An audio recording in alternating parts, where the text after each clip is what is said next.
सोचिए अगर ना बोलने वाले जीव बोलकर हमें उनके मन की बात, उनकी फीलिंग्स, उनके विचार बता पाए तो कैसा होगा। आप सोचेंगे कि ये क्या काल्पनिक बातें कर रहे हो। वो इसलिए क्योंकि आज की कहानी ऐसी ही एक काल्पनिक कहानी है, लेकिन वह हमारे वास्तविक जीवन से इस तरह से जुड़ी हुई है और इतनी गहरी बात हमें सिखाती है कि आपको भी यह कहानी पढ़कर याद रह जाएगी। एक गांव में अंकित नाम का एक बच्चा रहता था।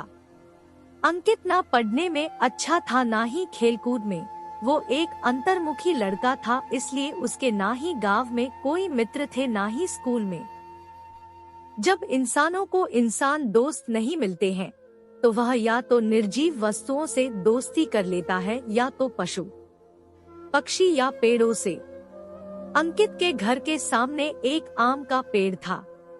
अंकित अपना खाली समय इस आम के पेड़ की छाया में बिताने लगा। अंकित या तो स्कूल में होता था या तो इस पेड़ के पास। पेड़ के साथ खेलता था, उस पर चढ़ता था, वही उसकी छाया में आराम करता और वही सो जाता था। अंकित उस पेड़ को इतना पसंद करता था कि वह अपने मन की सारी बातें अब उस पेड़ को बताने लगा था। एक दिन चमत्कार हुआ। जब अंकित अपने मन की बातें उस पेड़ को बता रहा था, तब अचानक वह पेड़ बोल पड़ा। अंकित की खुशी का कोई ठिकाना नहीं रहा, क्योंकि अब उसे कोई सुनने वाला मिल गया था, साथ ही साथ कोई ऐसा भी जो उससे बातें करे। पेड़ ने बताया कि अंकित की इतनी घनिष्ठ मित्रता देख वो अपने आप को रोक नहीं पाया और उसे मजबूरन बोलना पड़ा। लेकिन वह अंकित जैसे दोस्त को पाकर बेहद खुश है। पेड़ को भी अंकित की आदत हो गई थी। पेड़ अंकित को एक दोस्त की तरह, एक बेटे की तरह दिखने लगा, उसकी फिक्र करने लगा। अंकित की खुशी में खुश और उसके दुख में दुखी रहने लगा। इंसानों की फितरत है, वह समय के साथ बदल जाया करते हैं। समय बदला, अंकित की उम्र बढ़ी, अब वह कॉलेज जाने लगा। उसने इस पेड़ के पास आना बंद कर दिया। बेचारा पेड़ अंकित को याद कर काफी दुखी रहने लगा। एक बार अंकित को अपने पास से गुजरता देख पेड़ ने उसे आवाज लगाई और अपने पास बुलाया। पेड़ ने अंकित से कहा, आओ अंकित मेरे पास बैठो, कुछ बातें करते हैं। अंकित ने कहा, नहीं मेरे पास इतना वक्त नहीं है कि मैं तुम्हारे पास बैठ सकूं और बातें कर सकूं, क्योंकि अब मुझे कॉलेज जाना है और मुझे इस बात की भी टेंशन है कि कॉलेज की फीस कहां से लाऊं। अंकित की बातें सुन और उसको टेंशन में देखकर पेड़ बोला, देखो मेरे पास पैसे तो नहीं है, मगर हाँ, अगर मेरे फल बेचकर तुम्हें कुछ मदद होती हो तो मेरे सारे फल तोड़ कर ले जाओ। अंकित को पेड़ का सुझाव पसंद आया। उसने तुरंत सारे आम तोड़ लिए और बाजार में बेचकर उसके अच्छे खासे पैसे कमाए और अपनी कॉलेज की फीस भर दी। अंकित फिर से अपनी जिंदगी में बिजी हो गया और एक बार फिर से पेड़ अकेला हो गया।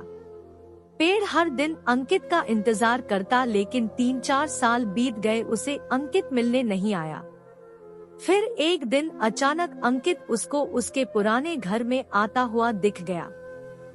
पेड़ अंकित को देखकर काफी खुश हो गया। पेड़ ने अंकित को अपने पास बुलाया और बोला, आओ अंकित मेरे पास बैठो, चलो कुछ बातें करते हैं। अंकित ने पेड़ से कहा, मैं तुम्हारे साथ नहीं बैठ सकता क्योंकि अब मेरी शादी हो गई है। हालांकि मुझे नौकरी मिल गई है, लेकिन अभी मेरी तनख्वाह इतनी नहीं है कि मैं अपने इस पुराने घर को नया बना सकूं। मुझे काफी चिंता है कि मैं अपनी पत्नी को कैसे इस पुराने घर में रखूंगा। अंकित को चिंता में देख फिर से पेड़ का दिल पिघल गया। पेड़ ने अंकित से कहा, तुम मेरी सारी डालियां काट कर अपने घर को नया बना लो, इससे तुम्हारी समस्या सुलझ जाएगी। अंकित ने पेड़ की सारी डालियां काट ली और बाजार में बेचकर उसके पैसे बना लिए। वो अपने पुराने घर को भाड़े पर देकर कहीं और रहने चला गया। पेड़ फिर से एक बार अकेला हो गया। पेड़ ने अब उम्मीद छोड़ दी कि कभी उसकी मुलाकात अंकित से हो भी पाएगी या नहीं। पेड़ भी अब पूरी तरह से जड़ चुका था। उसकी डालियां कटने के बाद ना उस पर फूल आते थे ना पत्ते। 30 साल बीत चुके थे। फिर एक दिन पेड़ ने एक झुके हुए लकड़ी के सहारे चलते एक बूढ़े आदमी को अपने पास आते देखा। पेड़ ने ध्यान से देखा और उस आदमी को पहचान लिया। वह कोई और नहीं अंकित था। वह जब पेड़ के पास पहुंचा तो पेड़ ने उसे कहा, माफ करना दोस्त, अब मेरे पास तुम्हें देने के लिए कुछ भी नहीं है। अंकित ने कहा, मुझे कुछ भी नहीं चाहिए और ना ही मेरी कोई इच्छाएं बची है। मुझे सिर्फ तुम्हारे पास बैठना है और तुमसे बातें करनी है। बूढ़ा अंकित पेड़ को ऐसे चिपक गया जैसे उसे गले लगा रहा हो। जर्जर और उजाड़ हो गए उस आम के पेड़ पर नई कुंपलें उग निकली। दोस्तों, यह कहानी बड़ी ही मार्मिक है। अगर पेड़ पौधे और जानवर बोलते होते तो बिल्कुल वह इस पेड़ की तरह होते हैं, सच्चे, वफादार और निस्वार्थ।